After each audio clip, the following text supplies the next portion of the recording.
سەرەتا بە ناوی خوای گەورە و میهرەبان لە پێناو بنەبڕکردنی دیاردەنا یاسایەکان و پاراستنی سەر و ماڵ و سەلامەتی و گیانی هاوڵاتیان و ڕاپێچکردنی سەرپێچی کارانی یاسا بۆ بەردەم دادگا بە فەرمانی بەڕێز دادوەری دادگای لێکۆڵینەوە لە سنووری داری ڕاپەڕین کۆی گشتی سالاکیەکانی بەڕێوەبەرایەتیمان بەڕێوەبەرایەتی یاساییشی ڕاپەڕین بۆ هەر یەک لە بەشەکانی ماددە هۆشبەرەکان بەشی ئابووری لێکۆڵینەوە و جموجۆڵ و ئایتی و بەشی بازگەکان و بەشی دام و دەستگا لە ماوەی هەژمانگی ڕابردوو لە خەینە بەردەستی بەڕێستان بەم شێوەیە. دیارە سەرەتا کار و سالاکیەکانی بەشێکی گرنگ لە بەڕێوەبەرایەتیمان بەشی ماددە هۆشبەرەکانە لە سنووری بەڕێوەبەرایەتیمان تا ئێستا لە خلالی ئەو هەژمانگی ڕابردوو 240 دۆسیە کراوەتەوە بۆ تۆمەتباران بە پێی ماددەی 14 مخدرات لە یاسای سزادانی عراقی. لە کۆی ئەو دۆسیانی کە بەشی ماددە هۆشبەرەکان کراونەتەوە 40 دۆسیە بە بڕیاری بەڕێز دادوەر داخراون، 30 دۆسیە بە بڕیاری بەڕێز دادوەر هەواڵە کراون، 17 تۆمەتبار بە کەفالەت ئازاد کراون و بڕیاری دادوەریان بۆ دەرچووە، 51 دۆسیە لێکۆڵینەوە تیاندا بەردەوامە، 127 تۆمەتبار تا ئێستا ڕاگیراون و دۆسیەکانیان یەکلایی نەبووتەوە و لێکۆڵینەوان تێدایە. 4 تۆمەتبار لەوانە لە ڕێگەزی مێن و 4یشیان دانیشتووی دەرەوەی هەرێمی کوردستان و لەلایەن دادگای تاوانەکان 55 تۆمەتبار سزادراون تا ئێستا بە بەکارهێنان و بازرگانی پێوەکردنی مەوادی هۆشبەر.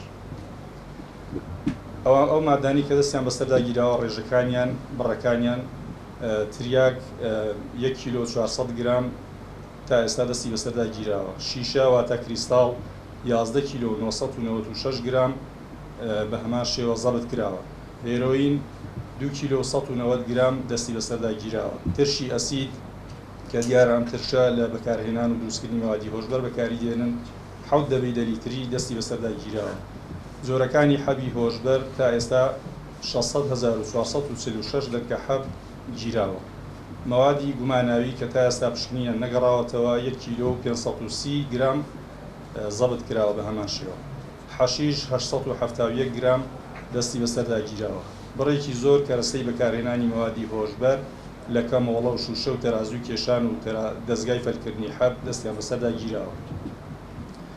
هەروەها کار و چالاکیەکانی بەشێکی دیکەی گرنگمان کە تایبەتە بە تەندروستی هاوڵاتیان و بازاڕ ئەویش بەشی ئابووریە، لیژنەکانمان بە هاوکاری هەماهەنگی لەگەڵ ئەندامانی تەندروستی و قایمقامیەت و دەستگاکانی دیکەی حکوومەت کە پێویستن بە بازاڕ و کۆگاکان لە بەردەوامی کارەکانیاندا توانیویانە ئەم چالاکیانەی خوارەوە ئەنجام بدەن، پشکنین و بە دوواداچوون بکەن بۆ 3456 شوێن و پیشەی جیاواز، 93 بەڕادی دەرمانی مرۆیی، ئەو بەڕادانی کە دەرمان دەگوازنەوە بە هەمان شێوە پشتنیان بۆ کراوە.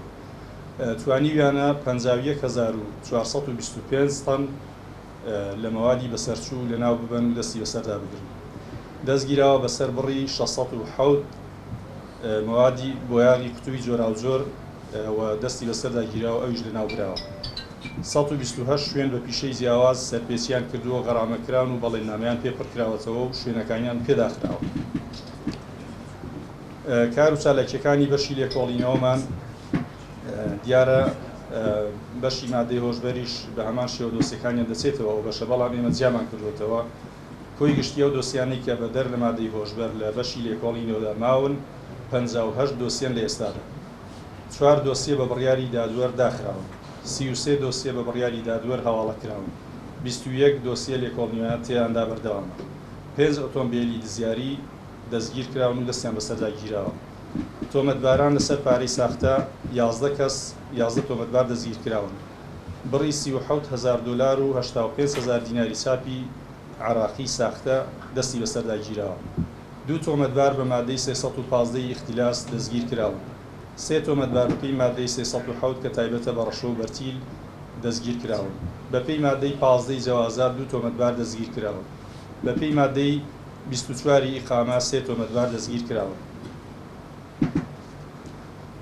کار و چالاکی بەشێکی ترمان کە بەشی ئایتی ئەویش پەیوەندی بە هاوڵاتیانەوە هەیە ڕاستەوخۆ لە دام و دەستگاکان، لەلایەن بەشی ئایتیمانەوە بە دوواداچوون و چارەسەر بۆ 114 کەیسی هاوڵاتیان لە تۆڕە کۆمەڵایەتیەکان و ئامێرەکانی پەیوەندیکردن کراوە و کاریان تێدا کراوە.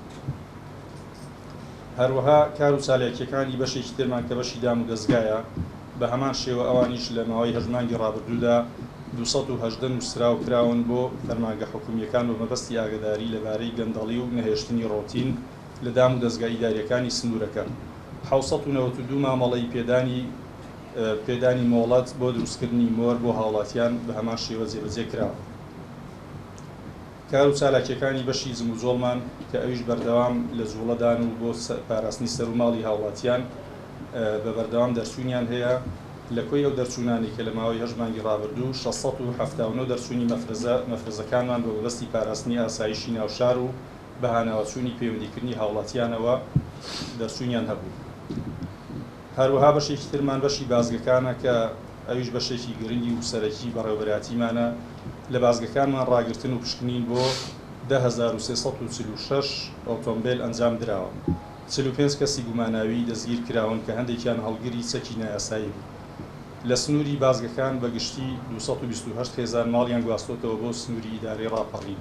321 خێزان ماڵیان گواستۆتەوە بۆ شارەکانی دیکەی دەرەوەی ڕاپەڕین.